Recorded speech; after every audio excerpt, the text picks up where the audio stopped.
দুই প্রকার ব্যক্তিকে কুরবানির গোশত দিলে সোয়াবের পরিবর্তে আর গুনাহ হবে। নবীজি সাল্লাল্লাহু আলাইহি ওয়াসাল্লাম কঠোরভাবে নিষেধ করেছেন এই দুই ব্যক্তিকে কুরবানির গোশত দেওয়ার জন্য, অথচ আমরা এদেরকে দিতে খুব বেশি আনন্দ ফিল করি এবং সোয়াব মনে করে তাদেরকে দেই। নবীজি সাল্লাল্লাহু আলাইহি ওয়াসাল্লাম নিষেধ করেছেন। বুখারী, মুসলিম এবং সিয়াসিত্তার অধিকাংশ কিতাবের মধ্যে এই হাদিসগুলো বর্ণনা করা হয়েছে, কিন্তু অধিকাংশ মানুষ আমরা জানি না এবং অনেকে জেনেও না জানার ভান করে বসে থাকি আমরা। হযরত আলী রাদিয়াল্লাহু তাআলা আনহু বলছেন, নবীজি সাল্লাল্লাহু আলাইহি ওয়াসাল্লাম বলছেন, তোমরা প্রথম নম্বরে কোনো কসাইকে মজুরি হিসাবে গোশত দিবে না।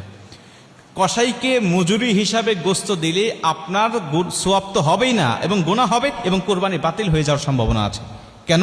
কারণ আপনি কসাইকে নিযুক্ত করেছেন, আপনি অবশ্যই কসাইকে পারিশ্রমিক দিবেন, তবে গোশত নয়। আপনি যেই পশুটা কোরবানি দিয়েছেন এই পশুর থেকে আপনি মজুরি হিসাবে সেই কসাইকে দিবেন, এটা নবীজি সাল্লাল্লাহু আলাইহি ওয়াসাল্লাম কঠোরভাবে নিষেধ করেছেন। আপনি কসাইকে নিযুক্ত করার পূর্বে তার সাথে আপনাকে চুক্তি করতে হবে, আপনি অবশ্যই তাকে পারিশ্রমিক দিবেন, তাকে ঠকাবেন না, কোনোভাবেই নয়। এবং নবীজি তো মজুরিদেরকে বলেছেন যে তার গায়ের ঘাম শুকিয়ে যাওয়ার আগে তার পাওনাটাকে বুঝিয়ে দাও। অতএব সেই নবী কখনোই তাদেরকে ঠকাবেন না। নবীজি সাল্লাল্লাহু আলাইহি ওয়াসাল্লাম বলছেন অবশ্যই তাদেরকে মজুরি দিতে হবে, পারিশ্রমিক দিতে হবে, কিন্তু এই কোরবানির পশু থেকে নয়, দিতে হবে তোমার ইনকামের মধ্য থেকে, তোমার সম্পদের মধ্য থেকে। তুমি চুক্তিবদ্ধ করে নিবে